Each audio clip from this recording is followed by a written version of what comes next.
Welcome back, I'm Captain Xavier, and while the paint is drying on one of my other commissions, I thought I would get started on this one, as I'm supposed to have it done by Christmas, and that doesn't give me much time. Fortunately, this one should actually be much simpler than the other one, because it's not nearly as complicated a cosmetic mod, though it is still a very complicated integration. What you're looking at here are all of the blasters that are going to be getting integrated. What we are starting with is the Crossbolt. They want this to still be the primary functioning blaster. They do want it upgraded. All the locks will get removed. The string will get tightened a little bit in order to give it a little bit more power, but that is still going to be the primary mechanism. They then wanted a rapid strike integration onto the front. However, I am instead going to use the long shot front gun. For a number of reasons. One, it will cut down the cost considerably since they won't have to buy a whole rapid strike just for me to cut the barrel off.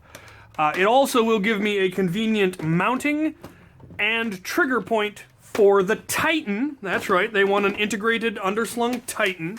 So the tank will get brought out, taken out of the Titan, and it'll get mounted right there underneath the barrel where the front gun used to go, and we'll use the front gun's trigger.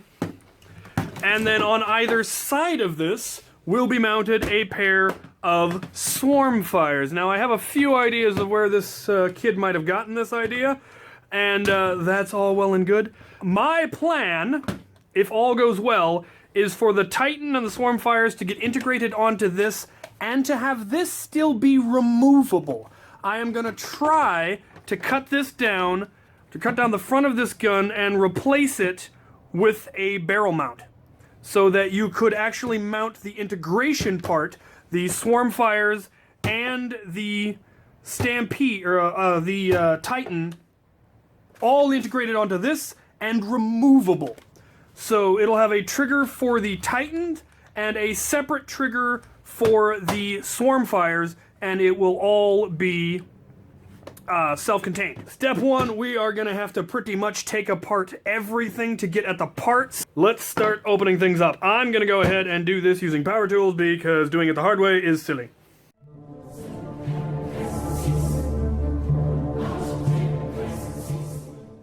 Alright, what do we have here? We've got the rather tragic front gun.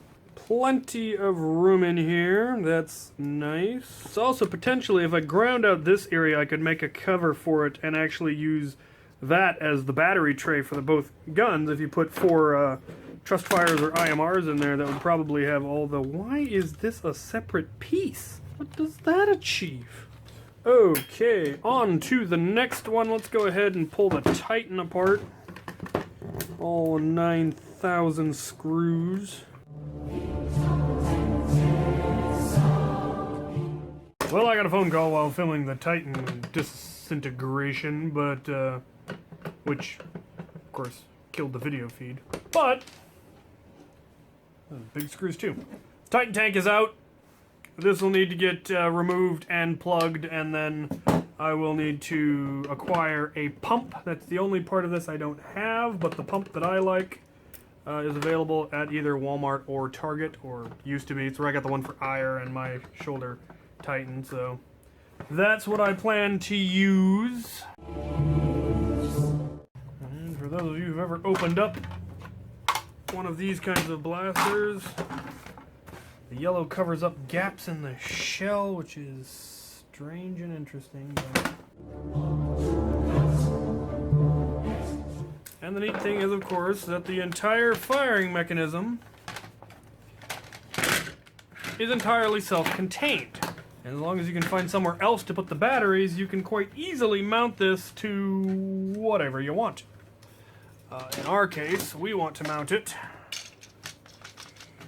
pretty much right there. Alright, so I have decided to go ahead and use one of the plates from the original shell. I'm going to cut it along this line and just use it to create kind of a shroud over the working mechanisms. Then I will paint them to match the rest of the blaster, and that will at least protect the circuit board a little bit without causing too much fuss, and while still remaining relatively svelte, shall we say. So, let's give this a cut. So there's what it's going to look like.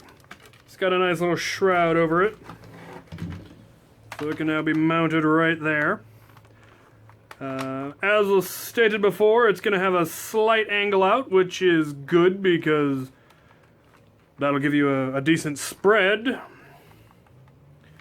Now I just need to figure out how I'm actually going to secure it to that. Probably screws and bolts and super glue and God knows what else. I don't actually know much about the functional mechanism here, so I don't know what I can and cannot put bolts through, but we gonna find out, aren't we? Well, that works nicely. Wiring comes together right where I'm hoping it'll come together. I gotta go find one of those AA packs and see how well it's actually gonna fit in there. Lovely. Yeah, just a little bit of grinding, it'll fit in there perfectly. When I first heard this kid's request, I thought it was ridiculous to have the Crossbolt be the primary firing mechanism still. However, now that I think about it, this blaster may in fact be unique in being the only blaster that has Springer power, motorized Springer power, compressed air, and mechanical. Non-Springer mechanical.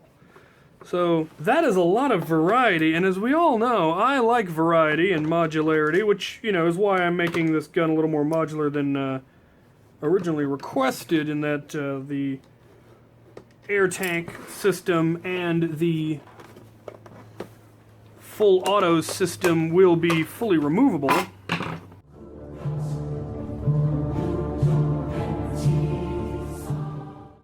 Now there is not a whole lot in here that I am absolutely certain I can drill a hole into and not muck up the entire works. And there's not a whole lot here to actually connect it to anyway. So I'm thinking metal.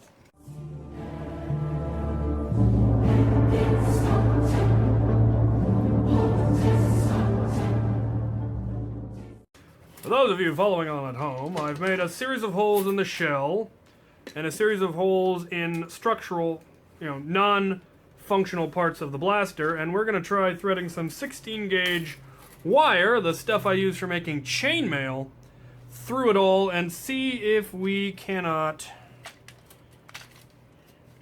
wire this sucker down. Okay, well, that was easier and turned out actually being solider than I hoped. That is lovely. Okay. That's why I like metal. Battery housing is going to work. We just need to make a little door for it, which should be easy, so I will carry on to the connecting of the other side. Alright, well that is nice and solid, which is fantastic. Now it's just a matter of gussying up the cosmetics, making it look a little bit prettier.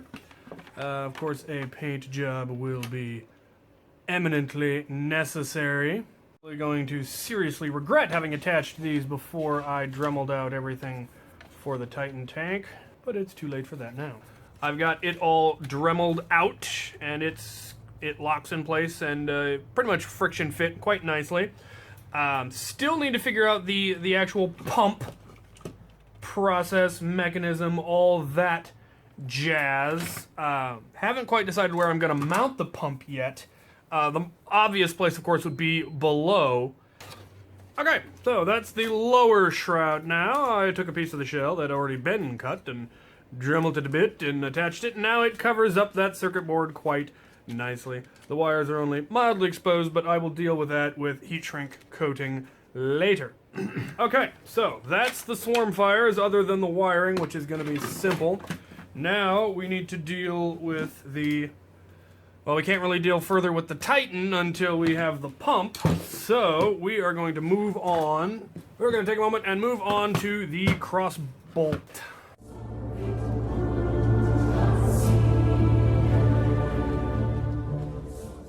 Okay, well that's all the locks removed. And yeah, There were a lot of them. Alright, next step. Adding a barrel mount. So, this is the original front of the gun, and we need to be able to take barrel mounts. And we want it to take them as svelte as possible. So we do want to cut down the barrel as much as we can. Okay, so we have our barrel mount. And we have an extra front gun to test with. Mounted, there is of course still some work to do. Plus, as you can see, there's still a significant gap, which of course will be dealt with a plate. Alright, we've Gorilla Glued the heck out of that.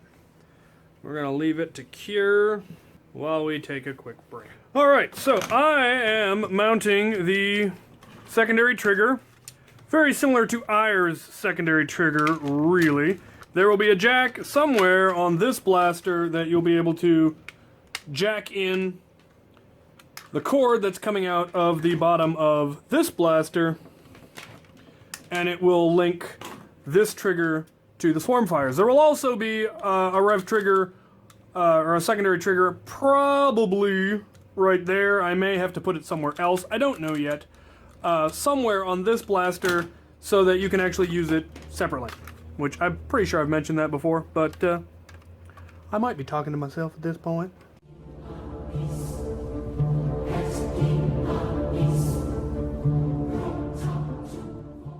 Alright, we are about to the wiring portion. I've got the socket in. Alright, the crossbow is now fully modified, other than, of course, the paint job, which I need to go look up and find out what exactly they wanted for a paint job. Now for the most difficult part of this whole process, where all of the complicated details get worked out, and you can see how I did all of the wiring and the Titan integration and fully attached the things and the stuff and hand waving, and it's done. Okay, so as per usual, I forgot to film all of the most important parts because I'm bad at things.